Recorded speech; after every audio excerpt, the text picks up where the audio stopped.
सूरह अल बकरा में बहुत सी चीज़ें हैं, स्पेशली पहले पारे में, लेकिन something which really struck me, जो मैंने अभी रिसेंटली अपने एक लेक्चर में भी यंगस्टर्स को मेंशन किया था, दैट इज़ द इंसिडेंट जब मूसा अलैहिस्सलाम अपनी कौम को कहते हैं कि अल्लाह तुम्हें हुक्म देता है कि गाय को ज़िबा करो। हुआ ये कि फिर उन्होंने कॉम्प्लिकेशंस में पड़ गए, परफेक्शन में पड़ गए, वो कैसी होनी चाहिए, कलर क्या होना चाहिए, वो या प्रेग्नेंट होनी चाहिए या नॉन प्रेग्नेंट होनी चाहिए, and so on and so fourth. तो जैसे जैसे वो सवालात पूछते गए वैसे वैसे मुश्किलात भी उनके लिए बढ़ती गई और उनका टाइम भी काफ़ी उस पर लगा और आखिरकार वो उन्होंने ढूंढ ली और उसके बाद स्लॉटर की। तो इसमें बड़ा एक प्रोफाउंड लेसन मैं ये सोच रहा था कि सबसे पहली बात ये है कि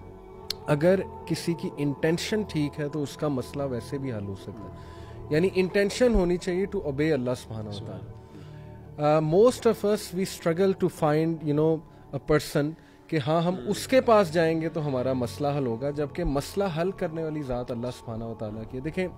वो लोग कोई आम सी गाय पकड़ के ज़िबा कर देते तो आई थिंक उनका मसला हल हो जाना था, क्योंकि अल्लाह सुब्हानहू व तआला ने कहा कि गायें ज़िबा करो, बात ख़त्म हो गई। अल्लाह का हुक्म बजा लाना है, जैसे सहाबा अल्लाह का कोई भी हुक्म बजा लाने के लिए फ़ौरन निकल पड़ते थे, फ़ौरन से अमल करते थे। बल्कि वो एक हदीस में आता है ना कि दोज पीपल जो पुल सिरात से स्पीड ऑफ लाइट से गुजरेंगे, वो पूछा गया वो कौन लोग होंगे, तो रसूलुल्लाह सल्लल्लाहु अलैहि वसल्लम ने फरमाया वो हैं जो नेकी में जल्दी करते हैं। हुक्म आया बस उस पर अमल कर लिया, बजाय कि वो फ़ौरन उस पर अमल करते वो कॉम्प्लिकेशंस में पड़ गए। और इसमें तवक्कल का भी बड़ा लेसन मिलता है कि मदद करने वाली ज़ात या मसले को हल करने वाली ज़ात अल्लाह है। मुझे इससे ये भी समझ आती है कि देखें, अल्लाह ताला का हो सकता है कोई हुक्म आपको समझ में ना आए,